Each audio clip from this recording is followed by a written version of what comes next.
palmarès du festival, c'est dimanche. Monica Bellucci montera sur la scène pour annoncer le nom des gagnants. Il reste encore 2 jours, on le précise quand même. Oui. Mais Charlotte a déjà son petit palmomètre. Voilà, à J-2, un mini pronostic, un petit état des lieux pour vous dire ce que la presse a majoritairement aimé. Le grand favori, c'est 120 battements par minute de Robin Campillo, français. Il fait partie des 4 Français en compétition, qui a vraiment conquis la croisette, ému aux larmes certains festivaliers qui l'ont rebaptisé 120 larmes par minute. Le film effectivement, est un film très vrai, coup de poing et très émouvant puisqu'il raconte le combat au début des années 90 des jeunes militants de cette association ACT UP, association militante contre le sida, comment ils se sont battus, vraiment battus, investis pour faire changer les mentalités, faire évoluer le regard des gens, que les gens avaient alors sur cette maladie, et plus largement sur la communauté homosexuelle. C'est poignant, c'est émouvant, ça a été la première claque du festival. Aujourd'hui, c'est le grand favori. Attention, il reste encore 2 jours, je tiens à le dire. Et une jeune Adèle Haenel, cette actrice qu'on connaît, césarisée il y a 2 ans, pour les combattants. Souvenez-vous, tout de suite, un court extrait, on voit les jeunes militants rentrer dans une classe, enfin dans une fac, pour commencer le travail de prévention que le gouvernement ne faisait pas à l'époque. Et Catherine de Médicis demande à Ronsard... Bonjour tout le monde, nous sommes ACT UP Paris et nous sommes venus vous donner un cours de prévention sur le sida parce que l'État français est incapable de nous informer. Qui vous a donné l'autorisation? Il faut savoir que la capote, c'est la seule manière de se protéger pour l'appellation. Ne regardez pas, il faut savoir, ne regardez pas, s'il vous bel plaît. et bien. Oh, je vous demande de quitter cette salle. Nous vivons le sida comme une guerre invisible aux yeux des autres. Pourtant nos amis meurent, et nous ne voulons pas mourir. Nous nous battons contre ceux pour qui l'épidémie est une aubaine car elle tue depuis plus de 10 ans dans l'indifférence générale. Je vais résumer la situation. Melton Pharm a décidé d'orchestrer une pénurie de traitements afin de faire parler sa nouvelle molécule. Et d'amplifier l'effet d'annonce, on va augmenter la pression et on obtiendra de toute façon les médicaments pour les gens qui en ont besoin. Donc, Adèle Haenel, on pourrait éventuellement penser à un prix, mais il ne faut pas oublier non plus Marine Vact pour le très beau film de François Ozon, très décrié aussi, on en a parlé hier, le film de François Ozon, et puis aussi Isabelle Huppert.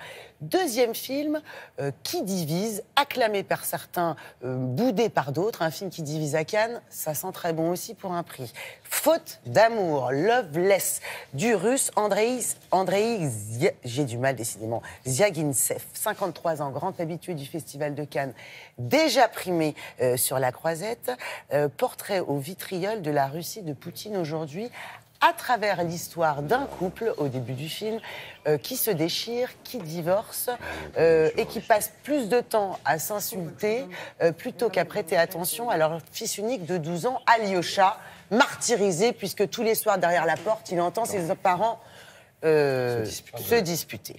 Un jour, l'enfant fugue, il disparaît. Voilà, par faute d'amour. Ce film russe offre une critique glaciale et sans nuance de la société russe d'aujourd'hui, dans laquelle le bonheur des enfants passerait derrière celui des parents et dans laquelle l'État, en l'occurrence la police, serait incapable d'agir correctement pour protéger ou aider ses concitoyens. Alors ça, voilà, vous avez vu un court extrait, on l'a vu, j'ai pas fait attention. Les parents au téléphone qui se disent « Tu as vu Alyosha ? Ah non, et toi, tu l'as vu ?» Oui. Personne ne s'est rendu compte qu'il avait disparu. Voilà. Donc celui-là, vraiment aussi bien reçu, et non. C'est pour ça, film qui divise. Le dernier, très belle. Le film de Sofia Coppola. Il y en a encore d'autres. Mais le film de Sofia Coppola, Les Proies, choix audacieux de la part de Sofia Coppola, qui décide ici d'adapter un roman américain, qu'il avait déjà été au cinéma, avec Clint Eastwood dans le rôle titre. C'est Colin Farrell qui reprend le rôle.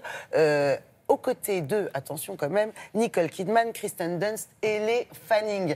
Nous sommes en pleine guerre de sécession.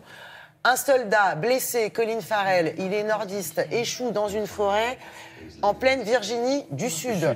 Il est recueilli dans un pensionnat de jeunes filles. La directrice, c'est Nicole Kidman. Un huis clos, même si là vous voyez des scènes dehors, hein, c'est les scènes au pensionnat, chargées de tensions sexuelles, d'ambiguïté. Sofia Coppola signe un film plein de talent.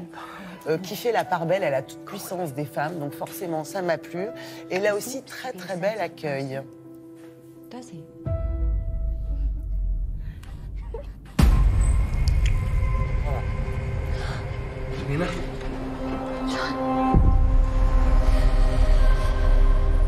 It seems the enemy is not what we believe. I hope you like apple pie. Is that my recipe? Ah, ça va déchirer. Oui, l'affiche. Ouais, c'est très... Voilà.